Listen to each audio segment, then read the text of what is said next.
몇 번이나 이렇게 말해야지 연습을 해놓고 막상 사람들 앞에 서니까 머릿속이 새하얘지는 거예요. 너무 답답하고 스트레스를 받아서 이런 고민하시는 분들 지금 이 문장을 들어보시기 바랍니다. 그러니까 제 말은 그러니까 제 생각을 말씀을 드리자면 그게 결론부터 말씀을 드리면 이번 프로젝트 일정은 일정 조율이 좀 필요할 것 같아요. 왜냐하면 자 여러분들 같은 사람이 말을 했는데 말하는 순서만 바꿨을 뿐이에요.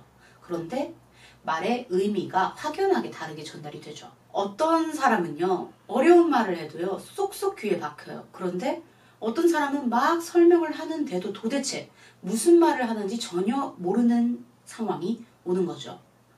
이 차이는 바로 오늘 소개해드릴 프렙 기법에 숨겨져 있습니다.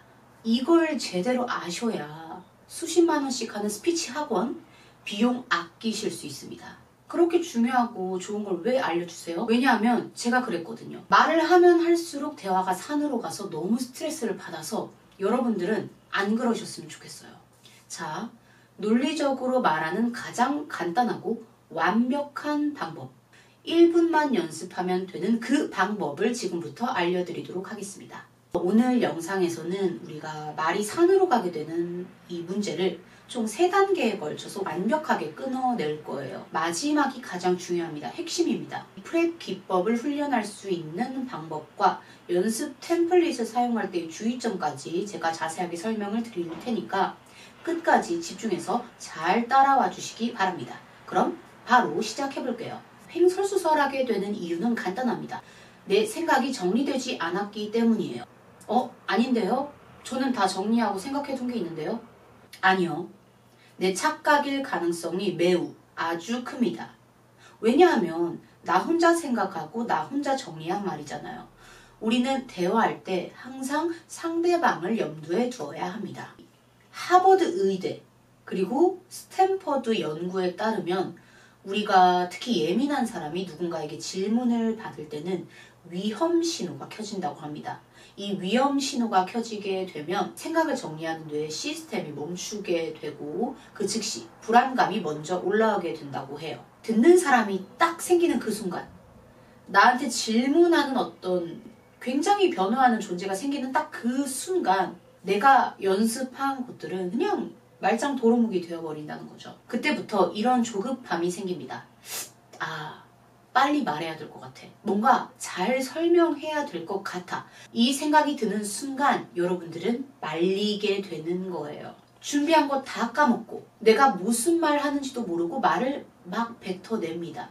그런데 사실 이 여유만 가져도 횡설수설하는 80%의 문제들이 다 해결이 되거든요. 한 박자 쉰다는 건 되게 쉬운데 약간 이런 느낌입니다. 휘령씨, 누구누구씨 이거 어떻게 하는지 좀 알려줄래? 이거요? 이거 요런 상황이 있고 두 번째로는 땡땡씨 이거 어떻게 하는 건지 혹시 도와줄 수 있어요? 듣고 그리고 보고 이거요?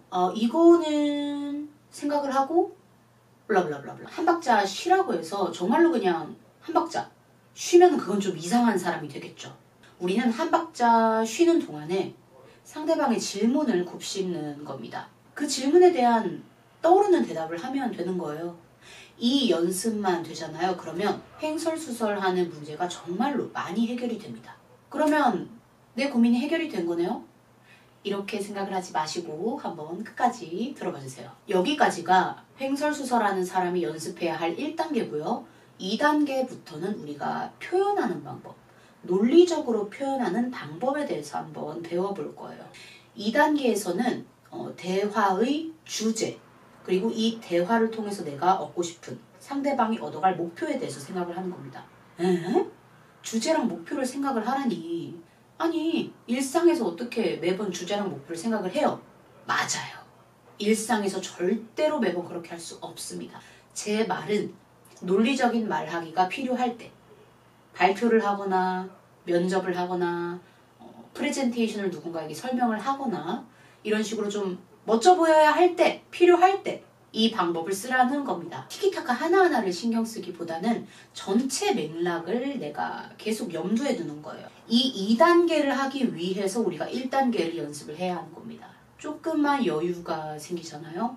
그러면 이 대화 전체의 흐름을 파악하는 능력이 굉장히 수직 상승합니다. 왜 이 대화를 하고 있는지, 이 대화가 시작된 그 주제가 무엇인지, 이 이후에 대화를 끝내고 나서 내가 무엇을 얻을 것인지를 생각하면서 인지하면서 대화에 참여하잖아요. 그러면 딴 길로 새더라도 금방 돌아올 수 있어요. 상대방은 이렇게 생각을 하겠죠. 내가 조금 딴 길로 샜는데 금방 주제를 다시 돌아오네, 중심을 잡네, 나와의 대화에 되게 집중을 하고 있구나 라고 생각을 하는 거죠. 그 순간 내 말의 힘은 높아지고 내 말의 신뢰도가 쌓이게 되는 겁니다. 3단계가 드디어 프렙 기법입니다. 프렙 기법. 사실 이전 단계들은 그냥 조금만 신경 쓰면, 약간만 좀 주의를 기울이면 금방금방 좋아지는 것들인데, 프렙, 이 기법 같은 경우에는 여러분들이 시간 투자를 조금 하셔야 돼요. 이건 좀 따로 시간을 내셔야 합니다. 왜냐하면 생각만 한다고 해서 바로 술술 나오는 게 아니거든요. 자, 프렙이라는 것이 무엇인지에 대해서 일단 설명을 드릴 건데, 프렙은 포인트, 리즌, 이그젬플, 포인트, 결과, 이유, 예시, 그리고 다시 결과라는 구조로 이루어져 있습니다. 이게 왜 어렵냐면요, 외우려고 해서 그래요. 외운다고 되는 게 아니거든요. 이거는 말하기의 어떤 패턴이고 습관으로 내가 흡수를 해야 하는 거지 외워서 나오는 게 절대 아닙니다. 그래서 여러분들 지금부터 이 프렙의 대화 패턴을 여러분들이 익힐 수 있는 방법을 차근차근 설명을 드리도록 하겠습니다. 질문이 있어요. 이 질문에 결론 먼저 말하는 겁니다. 예를 들어서 이 일정 이대로 진행하면 될까요? 라는 질문을 받았을 때 이 말을 먼저 딱 해보세요. 결론부터 말씀을 드리면 프로젝트 일정 조정이 약간 필요할 것 같습니다. 결론을 말하고 나서 곧바로 이유를 붙입니다. 이때는 이렇게 시작을 해보세요. 왜냐하면 이 상품에 대한 검수 과정이 아직 충분하게 끝나지 않았기 때문에 시간이 필요하기 때문입니다. 다음 단계가 예시거든요. 이 예시가 좀 어려울 수 있는데 일단 제가 한번 보여드릴게요. 어떤 식으로 진행이 되냐면, 프로젝트의 일정 조정이 필요할 것 같습니다. 왜냐하면 상품 검수 과정이 시간이 충분히 이루어지지 않았어요. 여기에 대한 예시를 드는 거죠. 구체적인 상황. 예를 들어서 우리가 저번 시즌에도 검수 과정을 충분하게 거치지 않고 상품을 출시를 했더니 불량 제품이 너무 많이 나와서 컴플레인이 굉장히 많이 들어왔었잖아요. 라고 구체적인 상황을 들어서 이 이유에 대한 근거를 확보한 다음에 곧바로 다시 결론으로 돌아오는 거예요. 이번 프로젝트는 조금 더 시간을 두고 일정을 조절하는 게 좋을 것 같습니다. 라고 끝맺음을 딱 해주시면 논리적인 말하기가 끝이 나는 겁니다. 어때요, 여러분들? 너무 논리적이고 너무 귀에 쏙쏙 박혀요. 근데 어렵습니다. 여러분들은 어떠세요? 저는 예시 드는 것도 너무 어렵거든요. 이게 여러분 연습을 하다 보면 저도 굉장히 어려운 점이 많은데, 이 질문에 대한 결론, 확신이 없다 보니까 어떤 생각이 드냐면 내가 이 확신 없는 결론을 말해도 되나? 라는 생각이 들어요. 근데 여러분 그거 아니거든요. 우리가 프렙 기법으로 대화 연습을 하는 이유는 정답을 찾으려는 게 아니라 이 논리적으로 말하는 어떤 생각의 방향성을 내 것으로 학습하기 위해서 이 기법을 쓰는 겁니다. 그렇기 때문에 여러분 확신이 없더라도 멈추지 마시고 일단은 결론부터 말하자면 무엇입니다.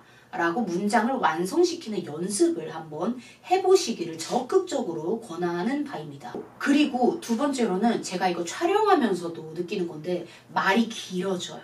절대로 여러분 이거 연습할 때 한 문장 이상으로 넘어가면 절대 안 됩니다.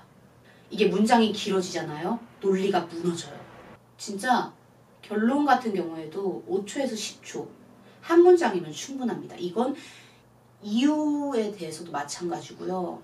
예시 같은 경우에는 조금 문장이 길어질 수 있겠죠. 그런데 절대로 한두 문장을 넘기지 않도록 연습을 해주시는 게 좋습니다. 그리고 예시를 드는 게 솔직히 좀 어려워요. 유의하셔야 되는 게, 추상적인 예시는 의미가 없습니다. 좀 추가적으로 설명을 해보자면 이런 게 있겠죠. 왜냐하면 이러이러한 이유 때문에 이제 시간을 좀 더 가져야 되는데, 예를 들어서 검수 과정 시간을 거치지 않으면 상황이 안 좋아져요. 이런 식으로 두루뭉실하게 말하는 건 안 되고요. 왜 상황이 안 좋아지는지 구체적인 예시를 들어주세요. 검수 과정을 안 거쳐서 불량품이 많이 나왔고 컴플레인이 많이 들어왔고 손해가 막심했다. 이런 식으로 구체적으로 그 상황을 언급을 해주셔야 예시로서 효과가 있습니다. 그리고 이거 빼먹는 경우가 정말로 많아요. 여러분들 예시까지 다 들었는데 여기서 결론을 맺어주지 않으면 내 말에 힘이 생기지가 않거든요. 이러이러한 상황 때문에 우리가 이 결론에 도달해야 합니다. 프로젝트 일정을 조율해야 합니다. 라고 확실하게 논리를 끝맺음 해주셔야 한다는 것까지 기억을 해주시면 되겠습니다. 프랩 기법까지 오늘 논리적으로 말하는 3단계에 대해서 살펴봤고요.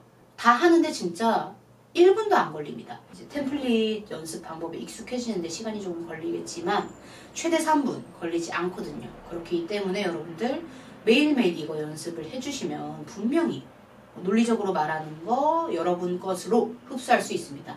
말하기에 자신감을 가질 수 있습니다. 논리적으로 말하는 건 어떤 재능의 영역이 아니라 연습으로 무조건 획득할 수 있는 거거든요.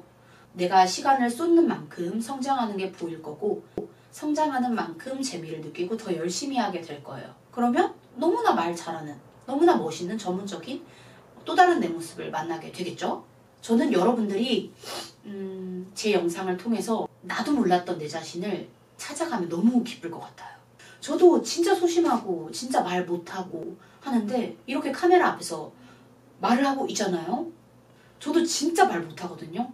그런데 저도 해나가고 있으니까 여러분들은 당연히 할 수 있다 라고 이제 생각을 하시면서 꾸준히 연습을 해주시면 되겠습니다.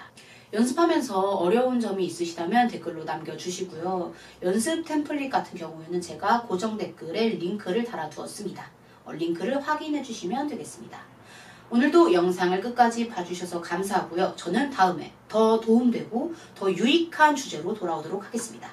네, 끝까지 봐주셔서 감사합니다. 좋은 하루 되세요.